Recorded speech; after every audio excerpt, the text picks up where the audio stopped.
Good morning, 5th grade. Happy Monday. Today we're going to continue with rap following our book, The Watsons Go to Birmingham. Okay, Miss Sullivan's going to read pages 26 to 28. You guys will then complete pages 29 to 31 on your own. Hope you have a great Monday and enjoy. Here we go. I'd done exercises where I had to look that way, then this way, then that way, up and down and up. But when I went to look in the mirror, the eye still went back to its corner. I worn a patch on my other eye to make the lazy one work, but that didn't do anything either. It was fun to play like I was a pirate for a while, but that got boring. Finally, Byron gave me some good advice. He noticed that when I talked to people, I squinched my lazy eye kind of shut, or that I'd put my hands on my face to cover it. I only did this because it got hard to talk to someone when they were staring at your eye instead of listening to what you had to say. Look, man, he told me, if you don't want people to look at your messed up eye, you just got to do this. Byron made me stand still and look straight ahead. Then he stood on my side and told me to look at him. I turned my head to look. Nah, man, keep your head straight and look at me sideways. I did it. See, you ain't cockeyed no more. Your eyes are as straight as an arrow now. I went to the bathroom, stood on the toilet, and leaned over to look in the mirror sideways. And Byron was right.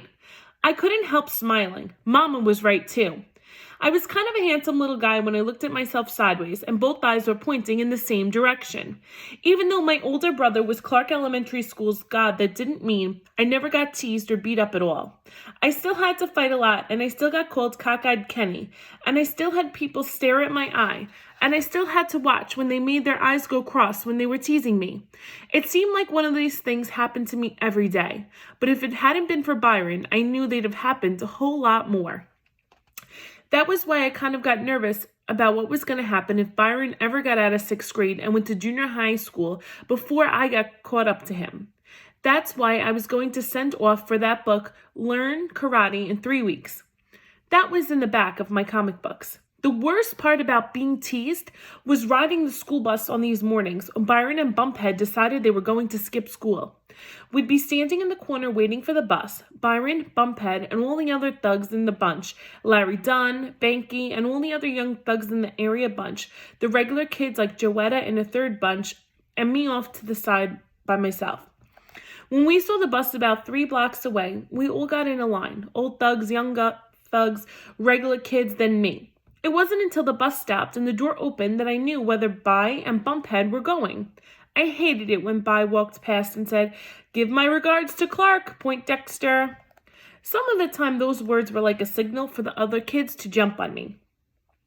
But the day I stopped hating the bus so much began with those same words. We were all lined up.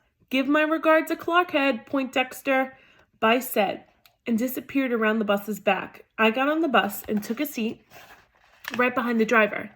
These days, by road, I would sit a few rows from him in the back. On the other days, the driver was the most protection. The bus drove down into public housing, and after everyone was picked up, we headed towards Clark. But today, the bus driver did something he'd never done before. He noticed 2 kids running up late, and he'd stop to let them get on. Every other time someone was late, he'd just laugh at them and tell the rest of us, "This is the only way you little punks is going to learn to be punctual." I hope that fool has a pleasant walk to school. Then no matter how hard the late kids banged on the side of the bus, the driver would just take off laughing out at the window. That was part 1 of my miracle. They let me know something special was going to happen. As soon as the doors of the bus swung open and 2 strange new boys got on, part 2 of my miracle happened.